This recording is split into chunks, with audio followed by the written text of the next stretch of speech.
Saludos mis hermanos y hermanas en Cristo Jesús de la Primera Iglesia Bautista y en especial también para nuestros alumnos de la clase de Rosa de Sarón, de parte de nuestro hermano César Sánchez, nuestro maestro titular de la clase, y su servidor, el hermano Fernando Franco.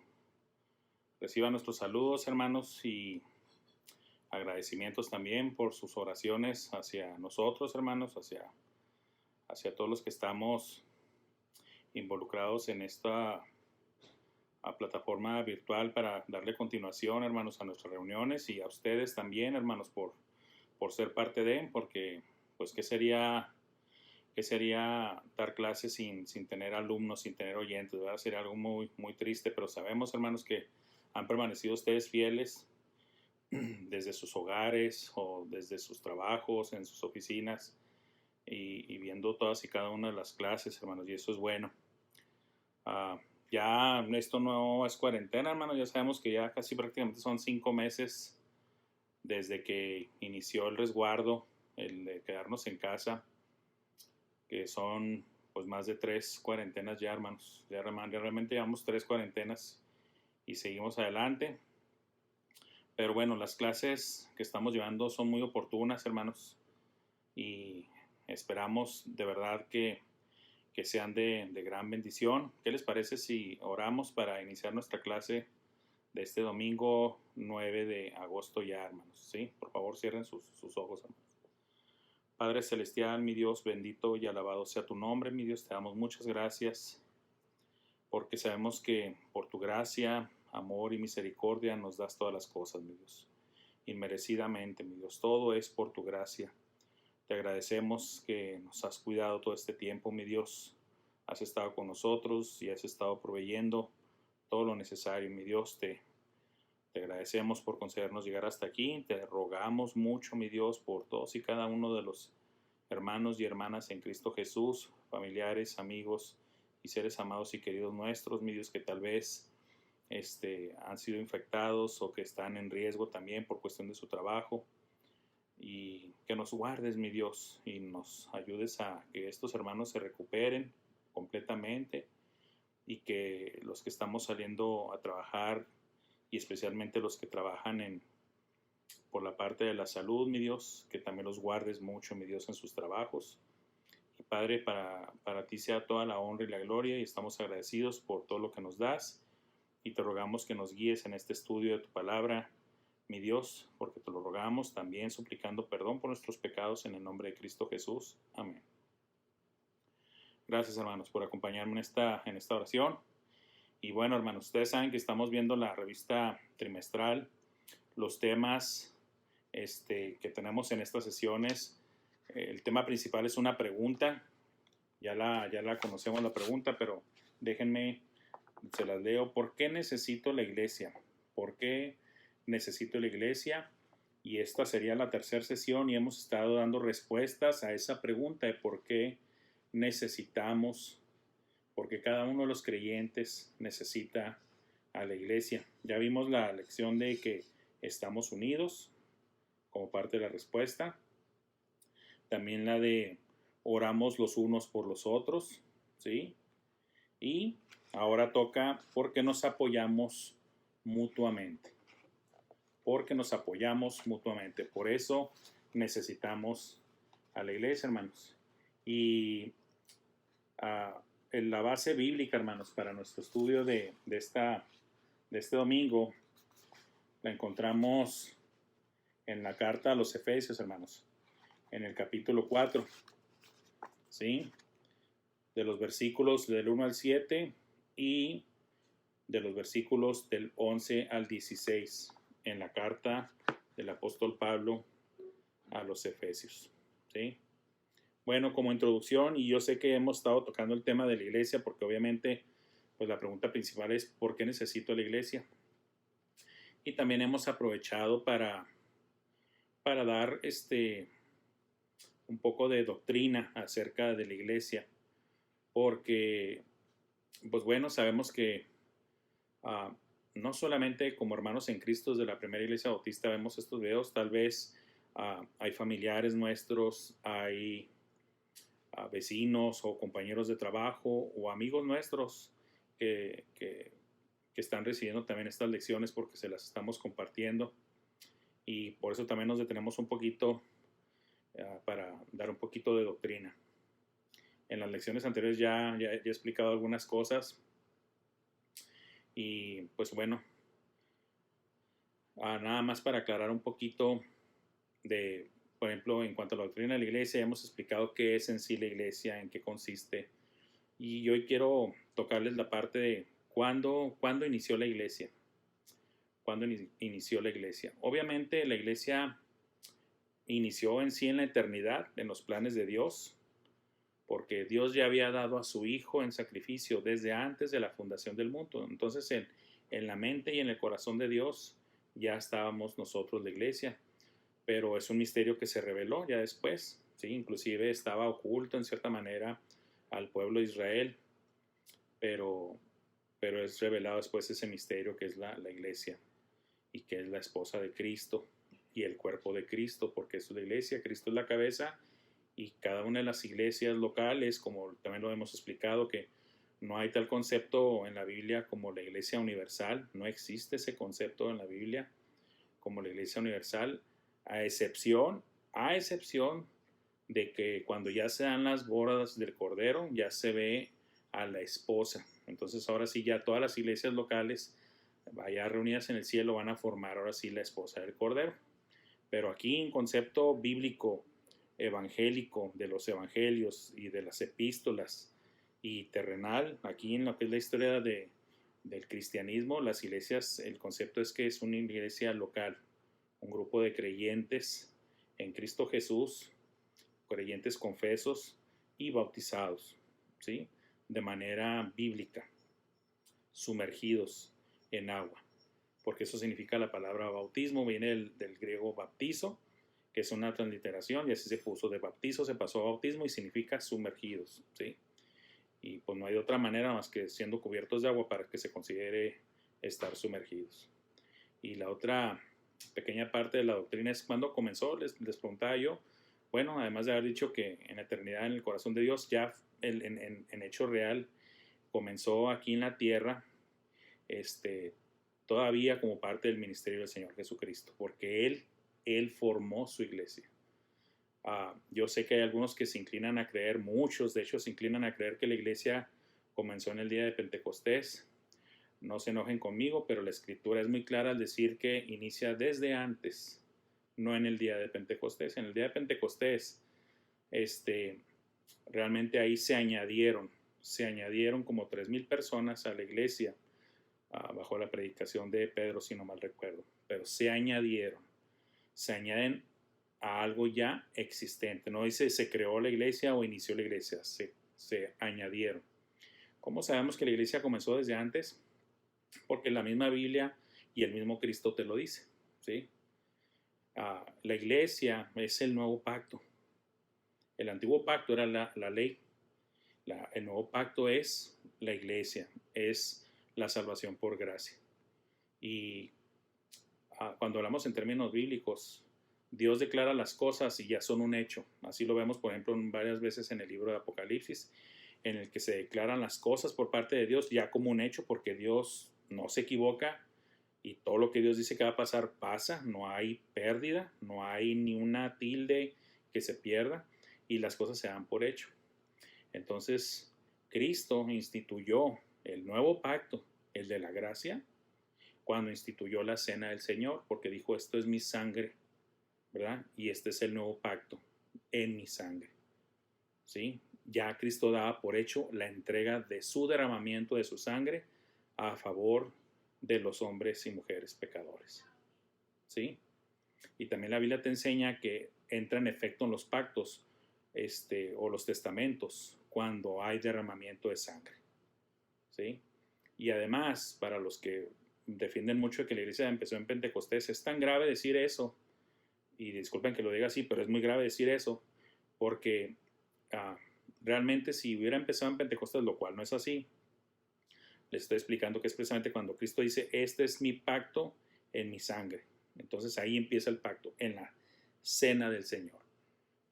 Las iglesias bautistas enseñamos bíblicamente de que las ordenanzas para la iglesia es el bautismo y la cena del Señor, ¿sí? Entonces, y también hay otro evento muy grande que se le llama la Gran Comisión. Todo eso, ¿a quién decimos que se le dio? Se le dio a la iglesia, y todo eso sucedió antes de Pentecostés, ¿sí? La cena del Señor, ¿cuándo fue instituida? Pues durante la primera cena del Señor, cuando el Señor establece su nuevo pacto en su sangre. Ahí es cuando inicia realmente de forma legal la iglesia. Y de forma efectiva, cuando ya es derramada físicamente la sangre de Cristo, horas después. ¿Sí? Nada más horas después. Y ¿a quién se le entrega la gran comisión? A la iglesia. A la iglesia. Porque si no se le hubiera entregado a la iglesia, hubiera acabado esa comisión con los que estaban nada más vivos recibiéndola en ese momento. Más cuando Cristo da la comisión, dice, y he aquí yo estoy con vosotros todos los días hasta el fin del mundo. O sea, por lo tanto se estaba refiriendo también a la iglesia, la cual iba a tener continuidad todos los días hasta el fin de este mundo. Y el bautismo pues también fue encomendado a que lo realizara la iglesia. Entonces las ordenanzas del Señor y la gran comisión le corresponden a la iglesia, por lo tanto no es correcto decir que inició en Pentecostés. Y hay muchas razones otras más para decir por qué la iglesia está desde antes, ¿verdad? Las instrucciones de Cristo, la disciplina en la iglesia, todo eso, ¿cómo se le va a dar si no existiera? Además, pues, así es, hermanos, así es este asunto. No se ofendan, es lo que enseña la Biblia. El reto es, si tú tienes una duda, haz lo que lo hacían los cristianos de Berea. Escuchaban a los apóstoles, los dejaban disertar, exponer, y luego ellos aparte iban a las escrituras para ver si estas cosas que ellos decían eran así. Ese se le llama la actitud bereana, y es lo que yo recomiendo para todos los oyentes, cristianos y no cristianos. ¿Qué tiene que ver todo esto? Bueno, pues precisamente que esa es doctrina bíblica acerca de la iglesia y qué es la iglesia, de dónde viene, quiénes son, y ahora es, ¿y por qué? ¿Por qué necesito la iglesia? Y la sesión de hoy es, pues, porque nos apoyamos mutuamente. ¿Y qué significa esto que nos apoyamos mutuamente? Bueno, ya hemos explicado que la iglesia es el cuerpo de Cristo, y también hemos explicado que cada uno de nosotros, cada uno de los creyentes unidos a la iglesia a través del bautismo, somos miembros del cuerpo de Cristo, y que somos miembros los unos de los otros, así como el cuerpo humano tiene varios miembros, tiene varios órganos, tiene coyunturas, tiene ligamentos, así también el cuerpo de Cristo en lo espiritual, la iglesia, también está unida. Precisamente dije espiritual porque es el Espíritu Santo quien nos introduce en la iglesia. Para empezar, fue el primero que nos convenció de pecado y el que nos llevó a los pies de Cristo. Nunca somos los hombres los que convencemos ni que realmente llevamos a los pies de Cristo. Simplemente somos instrumento, ¿sí? De parte del Señor. Él es el Espíritu Santo, ¿sí? Recuerden, la honra y la gloria siempre son para Dios, no para los hombres, es para Dios. Y es el Espíritu Santo el que nos da el pertenecer al cuerpo de Cristo, que es la iglesia, y Cristo es la cabeza de la iglesia. Y cada miembro los unos los otros, y todos dependemos de todos, nadie es más, nadie es menos, no hay jerarquías en la iglesia. Eso también es parte de la enseñanza bíblica de la iglesia, que no hay jerarquías. Y como dijo el Señor Jesucristo, el que quiera ser el mayor entre ustedes tiene que volverse el menor, ¿verdad? Como un niño, un siervo, y Él puso el ejemplo de cómo hacer eso, en humildad. Y nos necesitamos para apoyarnos mutuamente. ¿Cómo? Así como el cuerpo necesita de los miembros para hacer cosas, así también nosotros en la iglesia, que es la analogía que hace la misma Biblia de la iglesia, que es un cuerpo, pues también cada miembro necesita de los otros, ¿sí? Les decía ahorita al inicio, ¿de qué serviría que los que damos clases, los que enseñamos, nos preparemos para dar una lección, una clase bíblica, y que no haya quien escuche, no haya quien reciba el mensaje? ¿De qué serviría? Para empezar, sería una situación deprimente para nosotros estarle hablando al aire, pero bendito sea el nombre del Señor, que sabemos que no es así, que no estamos hablando al aire, sino que ustedes están haciendo su parte también de estar ahí para con nosotros, ¿sí? Y todos nos complementamos mutuamente, ¿sí? Lo vamos a ir viendo, hermanos. Vámonos ya directamente a la porción bíblica. dejando la introducción ya atrás. Y dice así la carta a los Efesios en el capítulo 4, versículo del 1 al 7, para que por favor tengan ahí su Biblia a la mano. Y dice la palabra de Dios así: Yo pues, preso en el Señor, os ruego que andéis como es digno de la vocación con que fuisteis llamados, con toda humildad y mansedumbre, soportándoos con paciencia los unos a los otros en amor, solícitos en guardar la unidad del Espíritu en el vínculo de la paz, un cuerpo y un espíritu, como fuisteis también llamados en una misma esperanza de vuestra vocación, un Señor, una fe, un bautismo, un Dios y Padre de todos, el cual es sobre todos y por todos y en todos. Pero a cada uno de nosotros fue dada la gracia conforme a la medida del don de Cristo. Miren,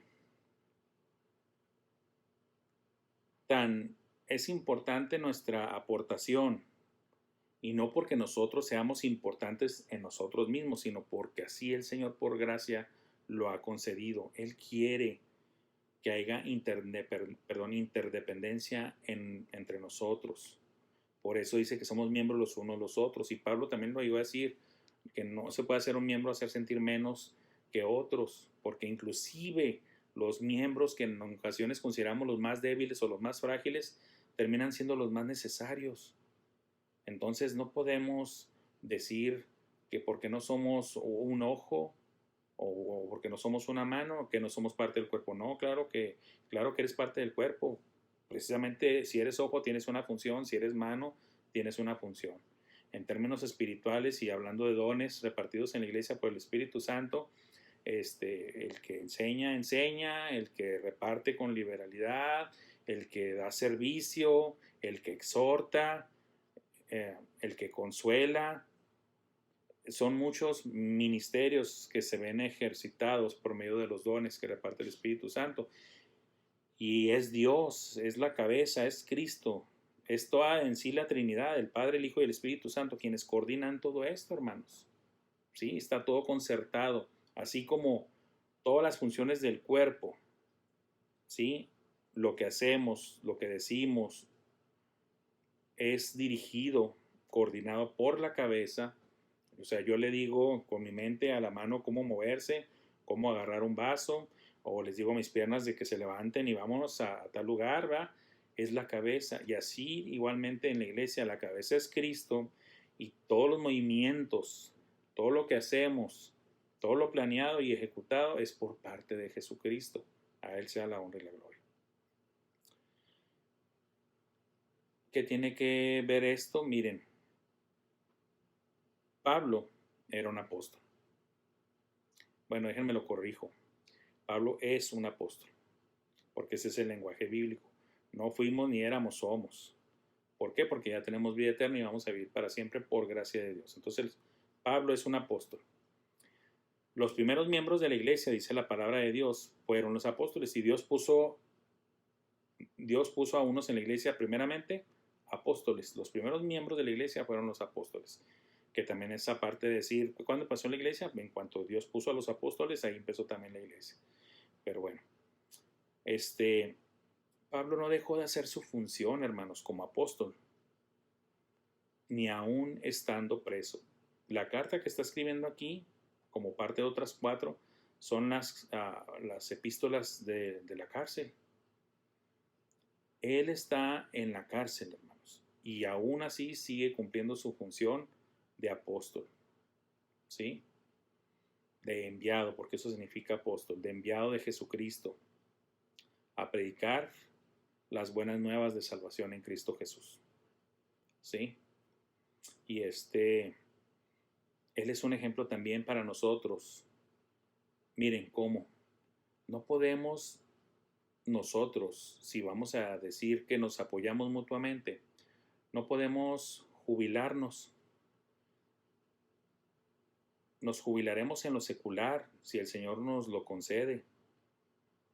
Pues los que trabajaron en el magisterio, que son maestros, los que trabajaron en la maquiladora, los que trabajaron en alguna oficina o para alguna empresa, etcétera, etcétera. Si te jubilas, pues será en lo secular, pero el Señor no espera que jamás nos jubilemos en lo espiritual. ¿Por qué? Los apóstoles nos enseñan que aunque sus cuerpos iban envejeciendo y denigrando o haciéndose cada vez más viejos, no importando eso, el hombre interior se iba cada día renovando, se iba haciendo más nuevo y mejor por adquirir conocimiento y experiencia, y todo lo que te llevas en el Señor, todo lo que hagas, todo lo que dices, todo lo que haces, te lo llevas en el Señor para la eternidad. ¿Sí? Entonces no se espera que el cristiano realmente en lo espiritual se jubile, no. Por ahí una vez decía el hermano Josué, daba una anécdota de un hermano que dijo, no, pues ya llegué a la edad, ya me voy a jubilar, ¿va? Era un hermano, era un siervo de Dios, dijo, ya llegué a mis 60, creo que es la que dijo, que es la de jubilación, dijo, ya me retiro. El hermano había estado saludable y fuerte todo el tiempo en el que estuvo laborando en el Señor y decidió jubilarse, y se le vinieron todas las enfermedades y los achaques y todo, ¿verdad? Y pues mejor regresó a la obra, porque estando en la obra pues seguía todavía sano. Ahora eso es una anécdota, ¿no? Pero sí aplica, a fin de cuentas, siendo nuestro trabajo en el Señor nunca se termina. Mientras haya almas que necesiten de Cristo, hermanos, nosotros necesitamos de sentir ese pesar y ese deseo y esa sed de buscarlos para que tengan la oportunidad de alcanzar salvación. ¿Sí? Por todas las almas perdidas necesitamos sentir eso, no solamente por nuestros familiares y nuestros amigos y seres amados y queridos, sino aún por nuestros enemigos. ¿Sí? Aún por nuestros enemigos. Esa enseñanza de amar al enemigo viene directamente de nuestro Señor y Dios. Por lo tanto, dice Pablo, siendo apóstol, compórtense, ¿verdad? De cómo es digno de la vocación con que fuisteis llamados. Debemos andar, como dice aquí la palabra, literalmente, os ruego que andéis como es digno de la vocación con que fuisteis llamados. ¿Sí? Nuestra vocación es algo altísimo. Si consideramos algo muy loable y plaudible, la vocación de la enseñanza, la vocación del servicio médico, pues la vocación de la búsqueda para la salvación de las almas es algo sublime y espiritual dado por nuestro Dios, y debemos andar conforme a nuestra vocación. ¿Sí? Y además de hacer las cosas, no solamente se trata de hacerlas, como muchas iglesias tal vez han caído en el error de que sí, se están haciendo las cosas, pero aprendemos de la palabra de Dios de que importa mucho a Dios de cómo hacemos las cosas. Y eso va para todos nosotros, hermanos, desde los que estamos aquí enseñando hasta los que están recibiendo la enseñanza, para que todos sepamos que a Dios le interesa mucho cómo hacemos las cosas. ¿Recuerdan el versículo que dice, cada uno dé como propuso en su corazón, no con tristeza ni por necesidad, porque Dios ama al dador alegre? Dios espera de ti que des, sí, pero espera y le alegra mucho que lo des con alegría, no con pesar, no con dolor, no doliéndote, no con tristeza y con semblante caído. No puedo dejar, es que se me vienen muchas cosas a la mente. También lo de la ofrenda de Caín y Abel. Bueno, pues a Caín se le cayó el semblante y Dios lo observó de que se le había caído el semblante. Dios observa todo eso. Por eso aquí dice que con toda humildad y mansedumbre vamos a andar como es digno de la vocación de la cual fuimos llamados, pero con humildad y mansedumbre, soportándoos con paciencia los unos a los otros en amor. ¿Por qué soportándonos? Pues porque la realidad de las cosas es, hermanos, que todavía estamos en la naturaleza caída, sí, ya compartiendo también con la naturaleza divina, sí, Cristo habitando en nuestros corazones, el Espíritu Santo habitando en nosotros. Pero también todavía no hemos sido redimidos, rescatados de este cuerpo de muerte, de esta naturaleza caída, y por eso involucra de que nos soportemos los unos a los otros. En inglés, la palabra soportar es support, y también implica mucho de ayudar. De hecho, más bien se significa eso, de apoyar o ayudar. pero en el concepto mexicano es como que soportar es de que tengo que aguantarte, ¿verdad? Pues no le hace, ya sea ayudar, colaborar, soportar, pero hazlo con amor, hazlo con humildad, hazlo con paciencia. Y también lo digo por mí, hermanos, porque sufrimos algunos de algunas cosas, ¿verdad? Yo en lo personal, pues muchas veces no soy muy paciente, pero es algo que necesito yo dejar que el Señor trabaje en mí. Y la pregunta es de usted, ¿qué necesita que el Señor necesita trabajar en usted, hermano? Las cartas es para nosotros enseñanza, todos estamos aprendiendo. Solícitos en guardar la unidad del espíritu en el vínculo de la paz. Es el mismo espíritu, como leímos ahorita en la otra porción anterior, uh, de que es en un mismo sentir, en un mismo pensar, en un mismo todo, ¿sí? ¿Por qué? Porque no es un diferente espíritu el que tiene cada uno de nosotros, hermanos, es el mismo Espíritu Santo. No puede ser que sea una personalidad completamente diferente en uno y en el otro otra y en otro, porque se daría el caos y la desunidad, pero en cambio es el mismo Espíritu, el Espíritu de Dios que mora en todos y cada uno de los creyentes, y Él busca que estemos en unidad de pensamiento, de sentimiento, de conocimiento, de fe, en todo unidos, ¿sí? En todo unidos. Como lo vimos ahorita aquí y lo leímos, es una misma fe, un mismo bautismo, un mismo Señor, un mismo Dios y Padre de todos, ¿sí? El vínculo de la unión. Así como la cabeza de nuestro cuerpo coordina a todos y cada uno de los miembros y órganos para que se ejecute algo, cuando andamos, hermanos, y caminamos, va todo el cuerpo junto, no solamente las piernas, que son las que están haciendo la mayor parte del trabajo. Las piernas llevan también el impulso que genera el movimiento de las manos, la espalda, la cadera, todo. O sea, todo el cuerpo se mueve junto para lograr ir a una dirección. Así también en la iglesia, hermanos. Debemos de ir con un mismo sentir, un mismo pensar, en una misma dirección, bajo una misma inspiración que es del Espíritu Santo, bajo una misma dirección de Dios. ¿Sí? Solamente así se logran los objetivos, las cosas que el Señor nos encargó. Y Él lo dice, unidos en el vínculo, ¿sí? Especialmente el vínculo de la paz y del amor, hermanos. Porque cuando no hay armonía, cuando no hay paz, es muy difícil hacer algo, sobre todo juntos. Porque cuando hay desunión y desacuerdo, difícilmente se van a lograr las cosas en equipo. Pero cuando son de un mismo sentir y un mismo pensar, de un mismo conocimiento, de una misma fe, pues se facilita el trabajo, ¿sí? ¿Y cómo lo hacemos? Pues cada uno de nosotros le fue dada la gracia conforme a la medida del don de Cristo. Nadie es más, nadie es menos, cada uno recibió algo y debemos de dar oportunidad, por ejemplo, a los nuevos creyentes de descubrir, identificar los dones y ministerios que el Señor les tiene preparados para ellos, que les ha dado.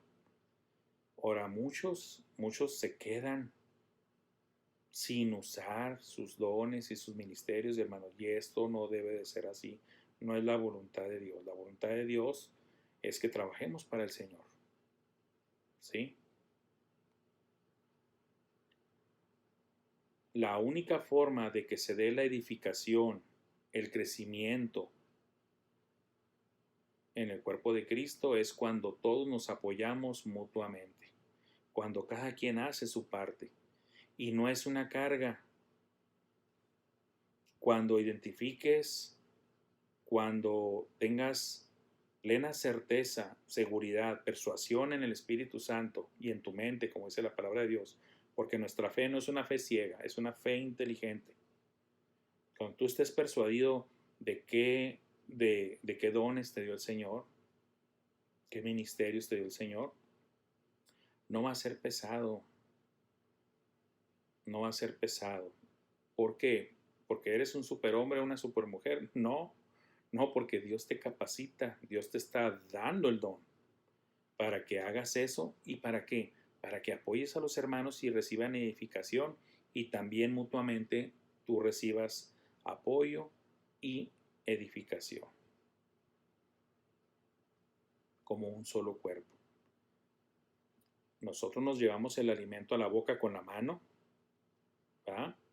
O por medio de una cuchara, pero a fin de cuentas la mano es la que lo agarra, y se lo entregamos a la boca, y la boca con la dentadura empieza a triturarlo para ayudarle al sistema digestivo a que no vayan los alimentos tan enteros, y pasan al sistema digestivo, y luego ya el sistema del cuerpo absorbe los nutrientes y todo eso.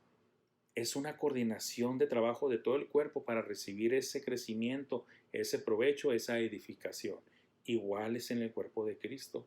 Si cada quien hace su función y lo hacemos con amor, con paciencia, con paz, con alegría, todos vamos a resultar beneficiados, vamos a resultar edificados. ¿Sí? Ahora avancemos a la siguiente porción, hermanos, que es ya brincándonos al versículo 11. Efesios 4, versículo 11 al 13, y dice así: y él mismo constituyó a unos apóstoles, a otros profetas, a otros evangelistas, a otros pastores y maestros, a fin de perfeccionar a los santos para la obra del ministerio, para la edificación del cuerpo de Cristo, hasta que todos lleguemos a la unidad de la fe y del conocimiento del Hijo de Dios, a un varón perfecto, a la medida de la estatura de la plenitud de Cristo. ¿Sí se fijan? Todo lo que realmente ya hemos estado mencionando aquí en la clase. Dios constituye en la iglesia a los apóstoles, a los profetas, a evangelistas, pastores y maestros, cada uno con su función, cada uno con su ministerio, cada uno con sus dones, pero todos haciendo su parte. Por ejemplo, aquí el apóstol Pablo no dejó de hacer su parte aún en que estuviera preso. Yo me pregunto, si a un hermano, a un misionero o a un pastor o a un diácono o a un hermano bien entregado a la obra del Señor y lo meten a la cárcel por ello, va a decir, bueno, hermanos, como ya estoy en la cárcel, pues olvídense de mis participaciones, ya no me pidan consejería, no me pidan palabra de consolación, ni de exhortación, ni mucho menos una predicación, ni una clase bíblica, porque pues ya estoy aquí en la cárcel y por lo tanto pues ya se acabó mi ministerio. Oh, hermanos, si los apóstoles y los hermanos de la iglesia primitiva hubieran pensado de esa manera, pues no tendríamos gran parte de las escrituras. Como por ejemplo Pablo, si no hubiera escrito desde la cárcel, no tendríamos ciertas epístolas de él. Juan estaba desterrado en la isla de Patmos. Si hubiera dicho, no, hermanos, saben que yo estoy bien deprimido, me fui desterrado, acá estoy en una isla. Olvídense, pues no hubiera escrito el Apocalipsis. Si se fijan, hermanos, el concepto de que en el Señor no hay retiro, ni año sabático, ni nada de eso. No dejemos jamás de hacer nuestra función, hermanos. Sí, si quiere, jubílese de lo secular, porque yo sé que el trabajo pues cansa, ¿verdad? Y sobre todo ya cuando son 30, 40 años de servicio, pues claro. Pero en el Señor, en lo que el Señor te dio como don, no te jubiles. ¿Por qué? Te voy a decir por qué.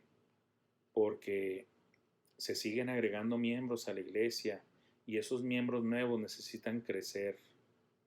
Hablamos ahorita de que la mano agarra el alimento, lo lleva a la boca y luego la boca al sistema digestivo para que se repartan los nutrientes y todo el cuerpo crezca y esté nutrido y esté saludable.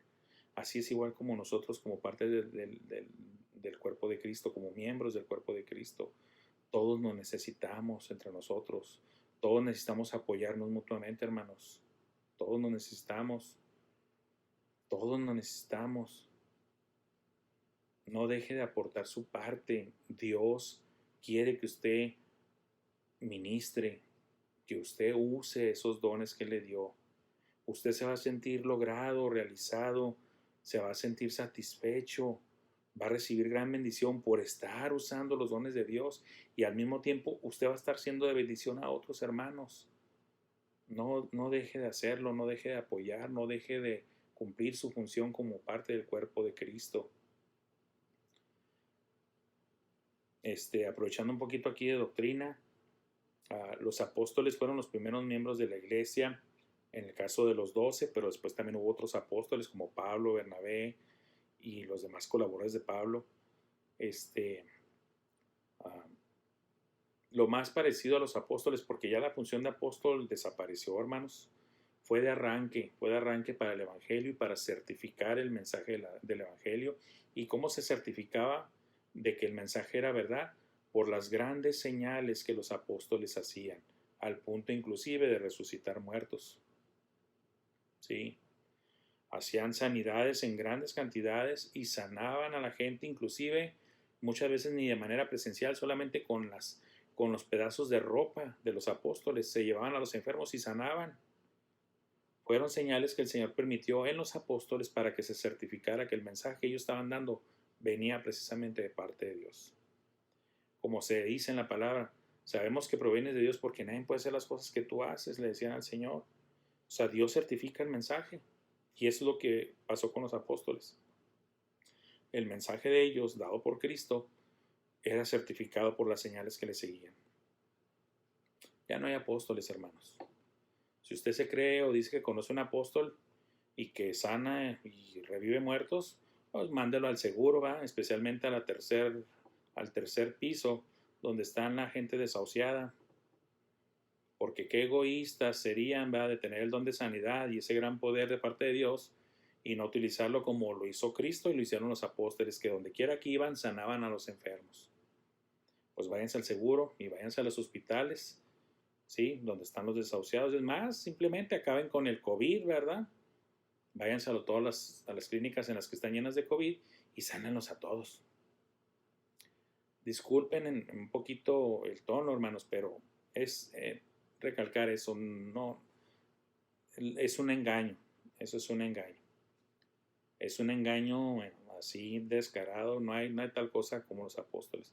Si hay alguna función en la iglesia que se podría decir que se parece a lo que hacían los apóstoles, sin contar ya lo de los milagros de sanación y resucitación y todo ese tipo de cosas, son los misioneros. Sí, son los misioneros lo más parecido a la función que tenían los apóstoles, que era la de ir, ser enviados para llevar el evangelio, el mensaje de salvación de nuestro Señor Jesucristo. En eso sí son muy semejantes los misioneros.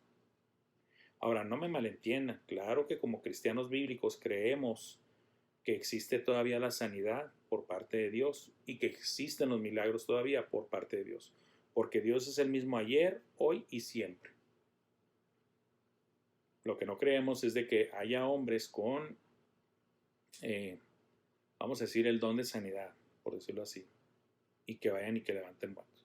Sí creemos que pueden ir hermanos y orar por un enfermo y que el enfermo sane. Eso es bíblico, lo enseña Santiago.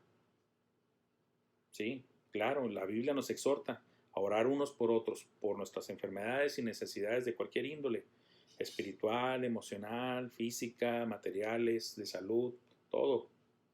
Podemos orar unos por otros. Lo vimos precisamente en la lección pasada, porque oramos los unos por los otros. ¿Sí? Profetas, es el mismo punto. Ya no esperemos de que alguien diga, hermano, yo soy profeta de la iglesia y el Señor me reveló de que va a pasar esto y esto y esto en el 2020. No, esos profetas ya no existen.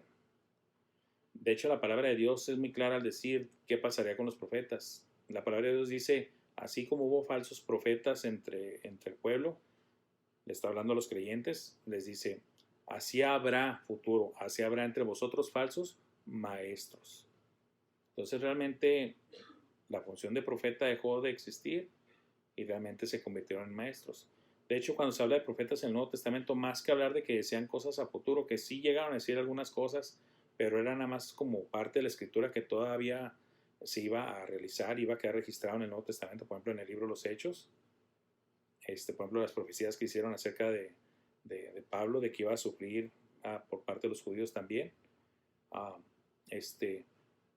pero en el libro de los Hechos dice que los profetas daban palabra de consolación a los hermanos, palabras de consolación, hablando mucho acerca de Dios y de las Escrituras. En pocas palabras, pues exhortación, predicación y enseñanza, hermanos, ¿sí? Por aquello de que digan, ay, tenemos profetas, ¿verdad? Olvídense, ya la revelación fue completa y se cerró con Apocalipsis. La revelación está completa, desde Génesis a Apocalipsis, eso es revelación. Lo que sí puedes decir es que tienes iluminación, que Dios te iluminó, te abrió el entendimiento para que entendieras su palabra. Y no nomás para que te crezca el ego de que, ay, el Señor me... No, no, no. Tienes que compartirlo para que seas de bendición. De esto se trata todo esto. Tú tienes que dar. Si recibiste, como dice la palabra, recibiste de gracia, dad de gracia. No nos quedemos con las cosas. Hay que compartir. ¿Sí? Hay que repartir los nutrientes. Hay que repartir el alimento para que todo el cuerpo parejo crezca.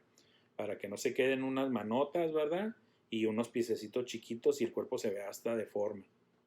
No, no, no, parejito, en armonía, conforme a la voluntad de Dios.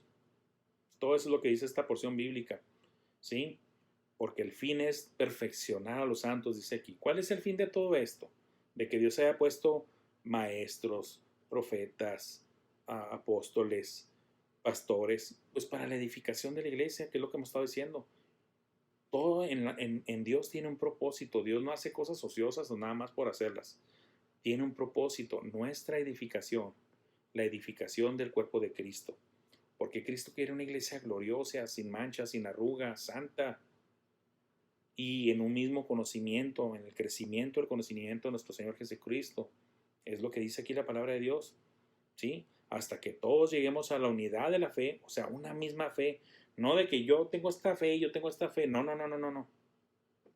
Una misma fe, un mismo bautismo, un mismo Señor, ¿sí? Y que lleguemos a la unidad de la fe y del conocimiento, o sea, un mismo conocimiento, no de que yo creo de Cristo esto y yo creo de Cristo esto otro y yo creo que fue así, yo creo que fue así. No, no, un mismo conocimiento de Cristo. Madurar todos al mismo tiempo, de ser posible. Madurar todos y llegar, esa es la función de la edificación de la iglesia, para que seamos uno. Así decía Jesús, ¿se acuerda? Que ellos sean uno, así como tú y yo somos uno, Padre. Una unidad. Dios busca la unidad de nosotros, hermanos. ¿Sí? Ahora no me malentienda. Nada de que dame la mano y mi hermano serás. Eso se le llama ecumenismo y eso es del diablo. Nada de que sacrifico la doctrina y la práctica bíblica nada más por llamarte mi hermano y sentirme muy bonito en el momento. No, no se negocia con el evangelio ni con la sana doctrina. No somos iguales. No somos iguales. Acuérdense. Y no, no son palabras mías. No me vaya a estar viendo feo, hermano. Si ustedes creen que yo hablo duro, pues yo conozco a alguien que dijo: el que no es conmigo, contra mí es. Y el que conmigo no junta, desparrama. Y también dijo: vosotros sois hijos de vuestro padre el diablo, ¿ah? O sea que no son hijos de Dios. ¿Quién dijo eso? Jesucristo. Hay que conocer al Señor. Yo nomás lo imito un poquito, hermanos. ¿Sí? Pero debemos imitarlo mucho, ¿va? Para ser precisamente semejantes a Él. A un varón perfecto. Él es la medida de la estatura de la plenitud de Cristo. A eso le tiramos, hermanos. Esa es nuestra meta. Hay que esforzarnos. Y como dijo Pablo, yo mismo, y con todo lo que sufrió Pablo, Pablo sufrió azotes hasta... Bueno, yo personalmente creo que Pablo sí llegó a morir cuando fue apedreado y que fue dado por muerto y arrastrado fuera de la ciudad. Yo digo que Pablo ahí murió, ¿verdad? Y simplemente el Señor lo levantó. Y aún así, aunque dijo Pablo que él llevaba las marcas de Cristo, o sea, todos los padecimientos de Cristo, azotado, golpeado, naufragó, fue traicionado por los de su patria, por falsos hermanos. De ahí salen los famosos, los famosos apóstatas, ¿verdad? Y llega a mencionarlos. Traicionado por los cercanos, igual que el Señor Jesucristo, así como fue traicionado por Judas. Pero ¿saben qué dijo Pablo? Con todo esto no pretendo haberlo alcanzado ya, sino que prosigo a la meta. Cristo es perfecto, a eso hay que lo que tirarle. Él es nuestro ejemplo, Él es nuestra medida y esa es la que queremos buscar llenar, la semejanza de nuestro Señor Jesucristo. Y eso se facilita y va a ser más factible, hermanos, procurarlo estando juntos, apoyándonos mutuamente. ¿Yo cómo voy a llegar al conocimiento de Cristo? Pues necesitas escuchar a los hermanos y hermanas con el don de enseñanza. Sí, en el caso pues de las hermanas, pues las hermanas tienen su femenil, enseñan a las mujeres más jóvenes y a los hijos en su casa, a menores, y también cuando comparten pues testimonios, cosas así. Y los varones, pues también el varón debe ocupar su lugar y su rol, hermanos, ¿sí? Y compartir, no quedarnos con las cosas. ¿De qué sirve si no nos edificamos mutuamente? Todos en el cuerpo de Cristo, hombres y mujeres, ¿sí? Colaboradores en Cristo Jesús, en un mismo pensar, en un mismo sentir. Un pedacito de cielo en la tierra, hermanos. Un pedacito de cielo en la tierra. Ya para finalizar, hermanos, dice la palabra de Dios ahí en Efesios 4, ahora del 14 al 16, dice así: para que ya no seamos niños fluctuantes. ¿Por qué todo lo anterior? ¿Por qué todo lo anterior? De crecer en el conocimiento y en la fe, en la unión. Pues para que ya no seamos niños fluctuantes llevados por doquiera de todo viento de doctrina, por estratagema, ¿sí? De hombres que para engañar emplean con astucia las artimañas del error. Entre las cosas que mencioné es de que tú dame la mano y mi hermano serás. No, Señor, nada que dame la mano y mi hermano serás. No somos iguales. Sana doctrina, bíblicos, verdaderamente evangélicos, o sea, apegados a los evangelios. Yo sé que ya ahora en los últimos años, en la última década o 2 décadas, antes identificábamos a los que eran bíblicos, sanos en la doctrina, como evangélicos, pero no, ya hay muchos pseudoevangélicos que de evangélicos nada más tienen el nombre, pero nada que ver ni en su fe, ni en su práctica, ni en su doctrina. Lamentable y tristemente. ¿Y por qué digo todo esto? Porque aquí lo está diciendo, para que no nos dejemos arrastrar por cualquier viento de doctrina y vengan hombres con sus mañas de querer decirnos cosas interesantes y nuevas, pero que a fin de cuentas son mala doctrina, y a fin de cuentas ellos tienen en su mente y en su corazón una cosa, y es vaciarle su cartera, porque raíz de todos los males es el amor al dinero, dice la palabra, y eso es verdad. Nada más dele una buscadita al internet y póngale acerca de pastores ricos y millonarios y va a ver todo lo que va a encontrar por ahí. Pues sí, son pseudo pastores, son pseudo misioneros, pseudo hombres de Dios, falsos. Y la pobre gente siendo engañada por ellos, manipulando ellos la palabra de Dios a su antojo y por su conveniencia, como dijo Cristo Jesús, y harán mercadería de vosotros. Eso ya está profetizado por nuestro Señor. ¿Sí? Entonces, al unirnos a la iglesia y recibir todos los unos de los otros ese apoyo, esa edificación por medio del uso de los dones otorgados por el Espíritu Santo, todos juntos vamos a crecer en el conocimiento y en la gracia de Dios, buscando llenar la medida que es Cristo Jesús. Y entonces cuando usted haga eso, cuando usted atienda las clases, cuando usted busque su Biblia en su casa y la lea y la devore y ore al Señor y tenga una relación personal fuerte con el Señor, usted no va a ser arrastrado fácilmente por cualquier viento de doctrina, no va a ser engañado por un sectario, ¿sí? Hay bendición en estar realmente en la iglesia. ¿Por qué necesito la iglesia? Para que seas bendecido, edificado, para que crezcas. ¿Tienes hambre de Dios? ¿Tienes sed de Dios? Tienes que ser parte de la iglesia, tienes que unirte a la iglesia, tienes que estar activo en la iglesia, tienes que hacer tu parte. Dios te dio esa capacidad, te dio dones, descúbrelos.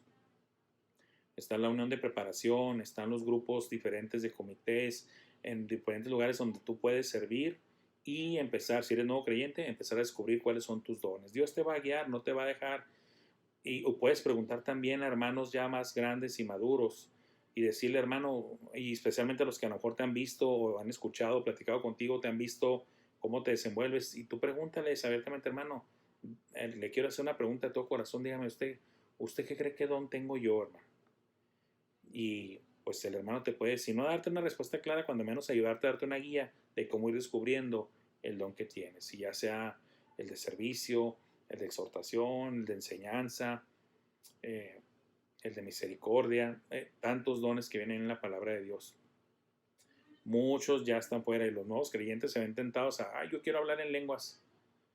Pues mire, cuando estaba uno en el mundo hablaba uno en lenguas cuando uno se emborrachaba. Ya párenle a eso. Eso ya no existe. Yo no creo. Y cuando digo yo no creo es porque ya lo busqué en la Biblia, lo estudié por años y no creo en el don de lenguas. ¿Sí? Actualmente. Claro que se dio, está registrado en la Biblia y tuvo un propósito, igual que el de los apóstoles. ¿Cuál era el propósito? Certificar el mensaje del Evangelio. Por eso, en el día de Pentecostés, cuando descendió el Espíritu Santo sobre el resto de los nuevos creyentes, porque ya había sido dado el Espíritu Santo a los apóstoles, eso también está en otro versículo. Es lo que les digo, hay que escudriñar las Escrituras para no caer en errores, hay que escudriñarlas. Eso no es consejo mío, se lo estoy tomando prestado al Señor Jesucristo. El Señor Jesús fue el que dijo, escudriñar las Escrituras, desmenúzalas, disfrútalas pedazo a pedazo, escárvale, sácales todo el jugo, todo el provecho de las Escrituras, porque ellas hablan de mí, dice el Señor. Los hombres malvados, los falsos maestros usan estrategias, tienen mañas, y sobre todo se van sobre los nuevos creyentes que todavía no están creciendo en el conocimiento del Señor lo suficientemente como para discernir entre lo bueno y lo malo, y los arrebatan. Disculpen el término, pero toda esa bola de sectarios son gandallas. A mí me ha pasado y por eso lo digo con cierto nivel de autoridad. Yo sé que son gandallas. Nada más están como parásitos viendo cuando ya los demás avanzaron en un trabajo y van y roban las ovejas recién convertidas. Son estrategias sectarias, ¿sí? Es un tema fascinante, lo de las sectas y lo de los pseudogrupos evangélicos, todo eso, los jóvenes lo estuvieron viendo, o todavía lo están viendo por ahí los sábados. Son temas muy fascinantes y hay que llamar a las cosas por su nombre para que no haya engaños. ¿Por qué? Porque dice aquí, sino que siguiendo la verdad en amor, siguiendo la verdad. Es importantísimo la sana doctrina, la bíblica, siguiendo la verdad. En amor, crezcamos en todo en aquel que es la cabeza. Ya lo hemos dicho. ¿Quién es el que concierta todas las cosas? Cristo, siendo la cabeza de la iglesia. ¿Sí? De quien todo el cuerpo, bien concertado y unido, como uno solo, como un solo cuerpo. Nada de que la mano sale volando para allá y el pie para allá y los dedos para allá. No. Todo unido, concertado y unido, ¿sí? Entre sí, por todas las coyunturas que se ayudan mutuamente. ¿Quién cree que son las coyunturas, hermanos? ¿De quién crees que está hablando aquí? Las coyunturas que se ayudan mutuamente, pues está hablando de nosotros, hermanos, de los miembros del cuerpo de Cristo. Y nos ayudamos mutuamente. Nos ayudamos mutuamente. Todos necesitamos de todos en la iglesia de Cristo. Todos necesitamos de todos. ¿Sí? Según la actividad propia de cada miembro. Cada miembro tiene su función, tiene su propia actividad y no es ni más ni menos. Todos somos importantes. Es clave, como lo dije al principio. La palabra de Dios lo enseña. Aquellos miembros que muchas veces se consideran tal vez los más débiles o frágiles o inclusive como si fueran deshonrosos, realmente terminan siendo de los más importantes a los ojos del Señor, y por lo tanto así debería ser a los nuestros, porque debemos ser imitadores de Cristo. según la actividad propia de cada miembro, recibe su crecimiento para ir edificándose en amor. La única forma de edificarnos, hermanos, es mutuamente. Cada quien ejerciendo su ministerio, cada quien ejerciendo sus dones, y que no son nuestros, fueron dados por Dios, por nuestro buen Dios, al cual le debemos dar siempre toda la honra y la gloria, hermanos. Bendito sea su nombre. Hermanos, pues esta fue la lección del día de hoy. ¿Por qué debo estar en la iglesia? ¿Por qué debo pertenecer a la iglesia? ¿Por qué la necesito? Porque nos apoyamos mutuamente. Y yo les agradezco todo lo que ustedes me han aportado, hermanos. Síganlo haciendo. Yo voy a procurar, en las fuerzas que el Señor me dé, dar mi granito de arena también, y para que todos resultemos edificados, y algún día, hermanos, platiquemos de todas estas cosas preciosas, pero ya estando allá en la gran mesa de las bodas del Cordero. Dios me los bendiga.